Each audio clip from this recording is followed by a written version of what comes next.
यो पहिला खोर्सानी खाप भनेर चिनिन्थ्यो, अहिले चाहिँ प्रगति टोल भनेर चिनिन्छ। र यो चाहिँ तालतले जाने बाटोको पुरान चोकबाट दाहिनेतर्फ लागेपछि हामी यो खोर्सानी खाप पुग्नेछौँ।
ए कति कक्षामा पढ्छौ? ए ल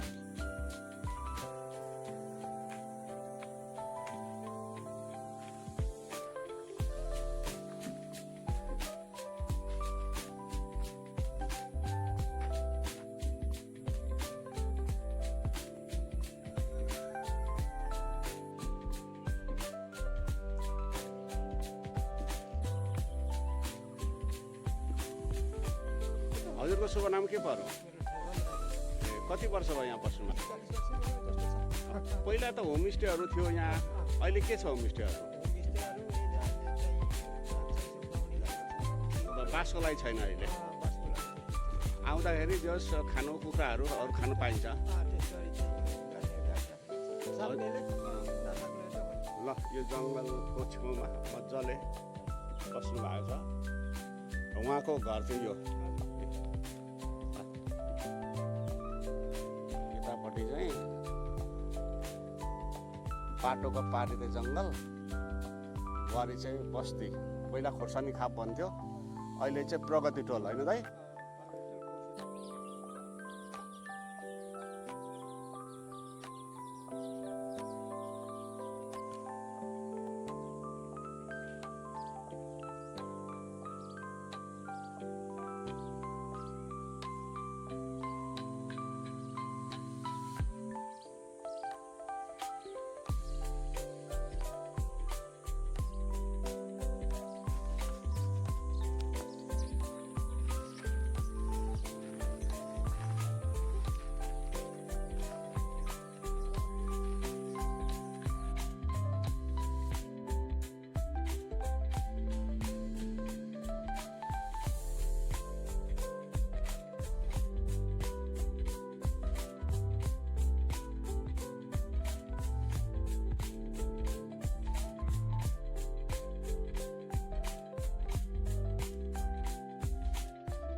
खोर्सानी खापको चाहिँ यो भित्रपट्टिको गाउँ हो र यो देख्नुभएको घर हिरादेवी धिमालज्यूको हो। र यहाँ चाहिँ पहिला होमस्टे पनि थियो, तर अहिले चाहिँ होमस्टे छैन। तर हामीलाई कहिलेकाहीँ खानाहरू, लोकल कुखुरा खानाहरू खान मन पर्यो भने चाहिँ उहाँलाई सम्पर्क गरेर आउन सकिन्छ। यहाँलाई देखिरहेको दृश्य हिरा देवी धिमालज्यूको हो। चुलामा पाएको खानेकुराहरू खान पाइन्छ, अर्ग्यानिक खानेकुराहरू। र तपाईँहरूलाई त्यस्तो कहिलेकाहीँ खाना खानु मन लाग्यो भने उहाँलाई फोन सम्पर्क गरेर आउन सक्नुहुनेछ। र इटरीभन्दा धेरै टाढा छैन। इटरीको तालतला आउने बाटोको पूर्वाञ्चोकबाट दाहिनेतर्फ जाने बाटो पक्रेर हामीले सोध्यौँ भने हामी यो खोर्सानी खाप आउन सक्नेछौँ। र के व्यवस्था हुन्छ तपाईँलाई फोनमा सम्पर्क गरेर आउँदाखेरि? तपाईँको अर्ग्यानिक खानेकुरा पाउनुहुन्छ। फर्सीको मुन्टा भयो, लट्टेको साग भयो, फर्सी भयो, लौका भयो, अनि तपाईँको लोकल कागती भयो, अनि तपाईँको लोकल घरकै चामल, घरकै तोरीको तेल आफैले पेलेको अर्ग्यानिक खानेकुराहरू पाइन्छ। त्योभन्दा त बेसी के पाउँछ? दाजु घरमा चाहिँ अब घरको चामल, घरकै पेलेको तेल, खोर्सानी घरमै जिरे खोर्सानी, अकबारे खोर्सानी आफै उत्पादन गर्छु म।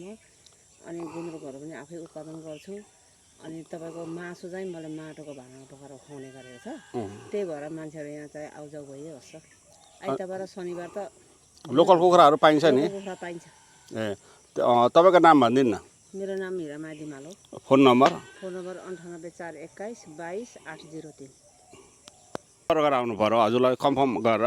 ए हामी यो चुलामै चुलामै पाक्छ खानेकुराहरू? यहाँ चुलाहरू पनि छ, देखिराख्नु भएको छ। ल मही अर्ग्यानिक काँक्रा दिइराख्नु भएको छ बहिनीले।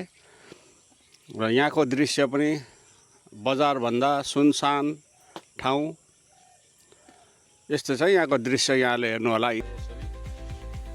फलेको काँक्रा, मही, मकै, कम्रो र आलसको अचारले स्वागत गर्नुभएको छ। मही